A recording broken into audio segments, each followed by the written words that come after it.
Nacho Libre is a masterpiece. Nacho!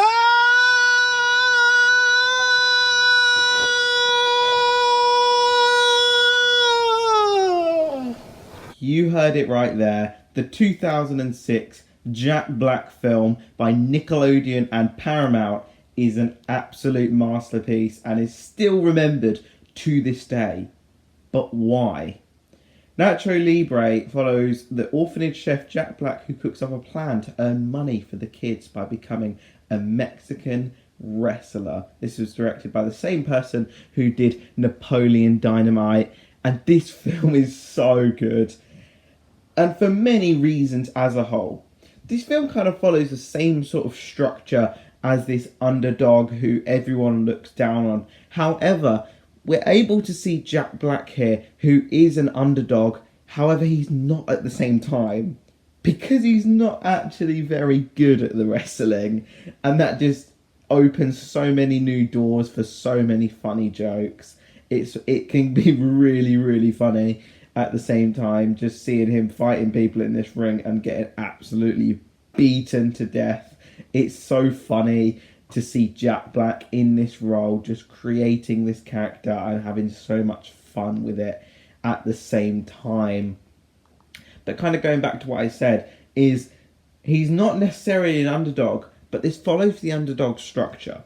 So what I mean by that is people don't not believing him, they're just not nice to him. They're just physically bullies to him.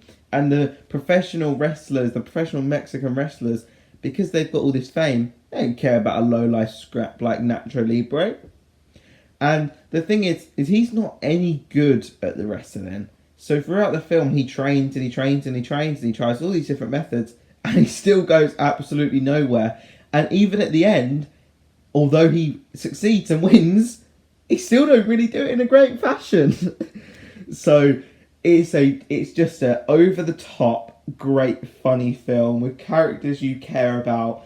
Its runtime is literally under an hour and a half, yet it uses its time so wisely.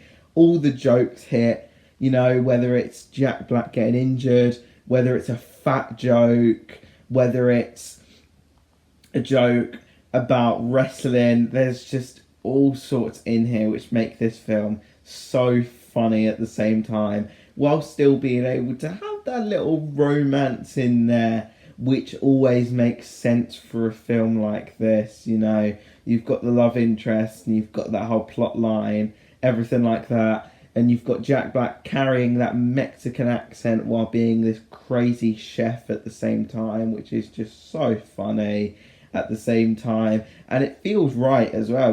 So little actors can carry an accent an entire film, and it actually work really, really well. And at the same time, the action sequences are just so fun.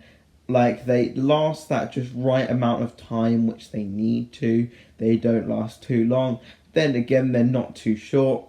And you've got Jack Black, Nacho Libre, and then you've got this other, we've got Steven here, who is like his wingman, like the second guy that he taps in, and he gets it much worse than Jack Black. He is always getting beaten up. He's getting his chest hairs ripped off. He's getting his limbs stretched to places that he never thought they could be. Just properly beaten up, and it's so funny. I mean, I'm trying not to do this review / retrospective without laughing, because it is so funny at the same time. Obviously, Jack Black just provides such an energetic and fun performance that when he is in the ring, and even he is failing and doing bad, he still provides that right energy which needs to be seen in this film. And I think the thing is obviously this is a Nickelodeon film, but it doesn't feel like a Nickelodeon film. And obviously most Nickelodeon films are like Ninja Turtles, SpongeBob, Ren and Stimpy, all of those kind of things. And this film doesn't really have any of that silly, slapsticky humour. I mean, it does, but it doesn't to the extent that kind of SpongeBob does. So it's kind of able to carry that Nickelodeon magic while still having kind of the Paramount distribution and kind of that right bit at the same time. So it's got that normal flow for kind of a PG-13 film. However, it does still have that Nickelodeon magic which they're able to carry. Just the silliness and the family adventure which a Nacho Libre film can carry, if that makes sense. And you know, I mean, it's not like a perfect film. It's got kind of missing plot details. The pacing is a bit off, and kind of things like that. And there's kind of a lot of scenes which go over the top, maybe just a little bit too far for some people. However, that doesn't really matter if you're just going into this film wanting just some dumb fun.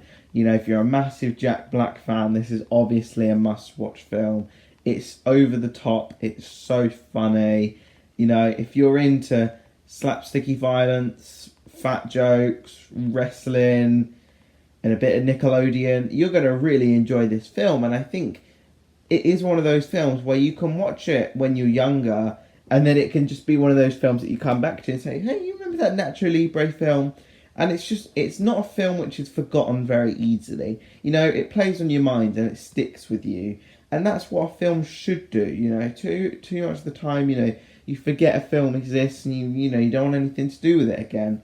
And that's kind of the issue which a lot of films back then also did face.